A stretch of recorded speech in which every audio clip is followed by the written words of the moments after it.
மூத்த பத்திரிகையாளர் திரு கார்த்திகேயன் இணைந்திருக்கிறார். திரு கார்த்திகேயன், டாக்டர் அன்புமணியோடைய அப்ரோச்சை எப்படி உள்வாங்கிறது? அவர் டாக்டர் ராமதாஸ் சொன்ன குறிப்பிட்ட குற்றச்சாட்டுகளுக்கெல்லாம் அவர் பதில் கருத்தோ பதில் விமர்சனமோ வைக்கல. ஆனால் அவர் அவர் டாக்டர் ராமதாஸ் கொள்கை வழிதான் நடப்போம் அப்படின்னு அவர் ஒரு ஃபிகர் ஹெட்டாக தான் முன்னிறுத்துறார். பொதுக்குழுவால் தேர்ந்தெடுக்கப்பட்டவங்க நாம அப்படிங்கிறதையும் அவர் ஹைலைட் பண்ணுறார். டாக்டர் அன்புமணியோடைய எதிர்வினையை எப்படி பார்க்கறது? இதுல எதிர்பார்த்ததுதான், ஆச்சரியப்படுவதற்கு ஒன்றும் இல்லை. ஏன்னா நன்றாக தெரியும் அவருக்கு. அவர் ஒரு ரிமைண்டர் அவர் கொடுக்குறாரு, ஒரு ரியாலிட்டி செக் கொடுக்கறதா கூட நம்ம எடுத்துக்கலாம். நம்ம நேற்று பேசும்போது கூட நான் அதே தான் சொன்னேன். அது சட்டப்பூர்வமா பார்த்தா இன்று கட்சியினுடைய தலைவர், எலெக்ஷன் கமிஷன் ஆஃப் இந்தியாவில் அங்கீகரிக்கப்பட்ட, அவர்களால் அங்கீகரிக்கப்பட்ட தலைவர் என்பவர் அன்புமணி ராமதாஸ் தான். சோ அதுல ஒரு நினைவூட்டல் கொடுக்கிறாரு. நீங்க என்னை மீது என்ன குற்றம் செலுத்தினாலும் கட்சி என்னுடைய கட்டுப்பாட்டில் தான் இருக்கு அப்படின்றத திரு ராமதாஸ் அவர்களுக்கு ஒரு நினைவூட்டலை கொடுத்துட்டு, அதே சமயம் திரு அன்புமணி அவர்களுக்கு திரு ராமதாஸ் அவர்களுடைய செல்வாக்கு என்ன, அவருடைய பலம் என்ன என்பது அவருக்கு நன்றாக தெரியும். கட்சி தன்னுடைய கட்டுப்பாட்டு இருந்தாலும் கூட 2014 இருந்து தொடர் பின்னடைவுகளை சந்திச்சு கொண்டு இருக்கு. அதே சமயம் நிர்வாகிகள் தன் பக்கம் இருந்தாலும் ராமதாசனுடைய ஆதரவு, அவருடைய பிளஸிங் எவ்வளவு முக்கியம் என்பது அவருக்கு நன்றாக தெரியும். சோ அவரை பகைத்து கொண்டு நேரடியாக முரண்பட்டு ஒருவேளை கட்சியிலிருந்து நீக்குவதோ இல்லை அவர் கட்சி பிளவோ இதை நோக்கி சென்றால் அவருடைய அந்த திரு அன்புமணி ராமதாஸ் அவருடைய பாமகவினுடைய செல்வாக்கு இல்ல பேர வலிமை என்பது முற்றிலும் சுருங்கிவிடும் என்பது நன்றாக தெரியும் திரு அன்புமணி ராமதாஸ் அவர்களுக்கு. அதனால he can never afford to expel. எந்த காலகட்டத்திலும் திரு ராமதாஸ் அவர்கள் கட்சியிலிருந்து நீக்குவதோ, நம்ம சமாஜ்வாதி கட்சியில சந்தித்ததை போல பெரிய ஒரு மாற்றங்கள் எல்லாம் இந்த கட்சியில இது நடப்பதற்கான வாய்ப்புகளே கிடையாது. அப்போ அதை புரிந்து கொண்டுதான் திரு ராமதாஸ் அவர்களை பகைத்துக் கொள்வதோ இல்ல அவருக்கு எதிரான ஒரு நடவடிக்கை ஏதாவது எதிர்வினை ஆற்றுவது ஏதாவது விஷயம் செய்தால் திரு அன்புமணிக்கு எதிராக கூட போகக்கூடும். ஏன்னா திரு ராமதாஸ் அவருடைய அப்ரோச் ஒர்க் ஆகுமா? அவர் ஒரு ஃபிகர் ஹெட்டா வச்சுக்கிட்டே அவர் கடுமையா டாக்டர் ராமதாஸ் ஒரு பக்கம் விமர்சிச்சது கொண்டிருக்க, அவர் ஒரு ஃபிகர் ஹெட்டா போர்ட்ரே பண்ணிக்கொண்டே இந்த கட்சியை நடத்தி போவது அப்படிங்கிறது, கேன் தட் அப்ரோச் ஒர்க்? இல்ல, அதுக்கு வேற ஆப்ஷன் இவருக்கு பெரிய அளவுக்கு கிடையாது. நீங்க மேபி ஒரு கட்டத்துல இது இன்னும் மோசமாக இந்த பிளவு போகும் பட்சத்தில் மேபி அந்த கால் அவர் எடுக்கலாம். ஆனால் இப்போதைக்கு இவருக்கு ஹீஸ் பிளேயிங் சேஃப்னு தான் நான் நினைக்கிறேன்.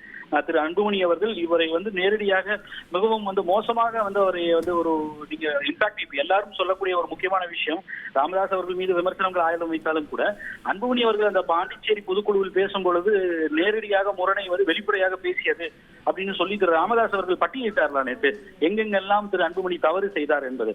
அதுக்கு ஒரு டிராக்ஷன் மக்கள் மத்தியிலையும் மற்றும் அந்த பாமகவினுடைய ஆதரவு வட்டத்துல இருக்குங்க.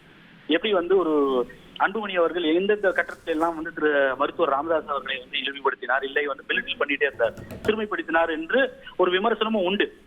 இவர் பதிலுக்கு இவரை கட்சியிலிருந்து அப்ரட்டா தலைவர் பதவியிலிருந்து நீக்கிறேன்னு அவரும் தவறுகள் செய்திருந்தாலும் கூட முதல்ல ஒரு குற்றச்ச பட்டியல் வாசிக்கிறார்ல திரு ராமதாஸ், அதற்கு பாமக ஆதரவு மட்டத்தில் ஒரு டிராக்ஷன் இருக்கும்.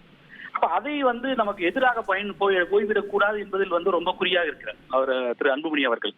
இவர் ராமதாஸ் அவர்களை முற்றிலும் புறந்தள்ளிட்டு, இல்லைன்னா அவர் அல்லாத ஒரு முற்றிலும் அன்புமணியினுடைய பாமக ராமதாஸ் அவர்களுக்கு எதிர்க்கும் எந்த தொடர்பு இல்லை அப்படின்ற ஒரு நிலைக்கு போவது என்பது ஒரு பேக் ஃபயர் ஆயிடும். அவருக்கு தன நம்பிக்கை இல்லை.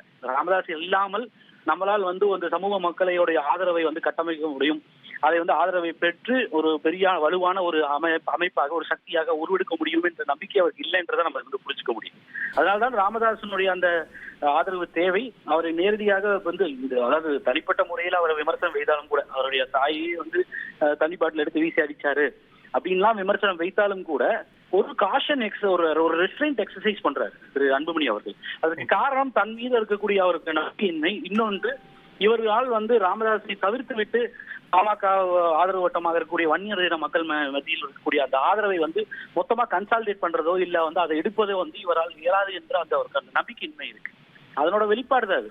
அதனால் இப்படியே டிராவல் பண்ணிட்டு யதார்த்தத்தை அவருக்கு சுட்டி காட்டி, கட்சி என் அமைப்பு என்னோட இருக்கிறது, என்னுடைய அனுசரித்து என் போக்கில் தன்னுடைய இஷ்டப்படியே அந்த கட்சி செயல்பட்டால்தான் அவர் அதில் எல்லோருமே எக்ஸிஸ்ட் ஆக முடியும். அதாவது இப்ப அன்புமணியை பகைத்து கொண்டு பாமகவை திரு ராமதாஸால ஒன்றும் செஞ்சிட முடியாது.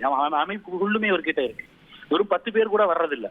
அப்போ என்னை அனுசரித்து நான் என் இஷ்டப்படி இந்த கட்சி நடத்தப்பட்டால் நடத்த வேண்டும். அது இளைஞரணி நியமனமா இருந்தாலும் சரி, இல்ல கூட்டணி முடிவுகளா இருந்தாலும் சரி, தொடர்ந்து நான் இருக்கும் முடிவுக்கு உட்பட்டு இவர் இணங்கி போனால் இந்த 2 பேரும் பரஸ்பரம் சேர்ந்து செயல்பட முடியும். சேர்ந்து செயல்பட முடியுன்றது இது அதற்கான வாய்ப்பு இருக்கிறதா தெரியல.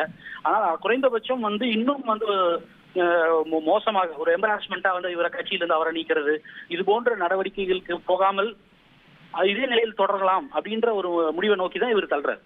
அவரை வந்து முழுசும் நீக்க வேண்டாம், அதே சமயம் வந்து கட்சியின் கட்டுப்பாட்டில் என்ன இஷ்டப்படிதான் நடக்கும் என்பதை தான் அவர் அடிக்கோடிட்டு காட்டுகிறார் திரு அன்புமணி. அதான் நம்ம இதில் புரிஞ்சுக்க வேண்டியது. நன்றி திரு கார்த்திகேயன், தேங்க்யூ வெரி மச். செய்திகளை உடனுக்குடன் தெரிந்து கொள்ள உடனே சப்ஸ்கிரைப் பண்ணுங்க.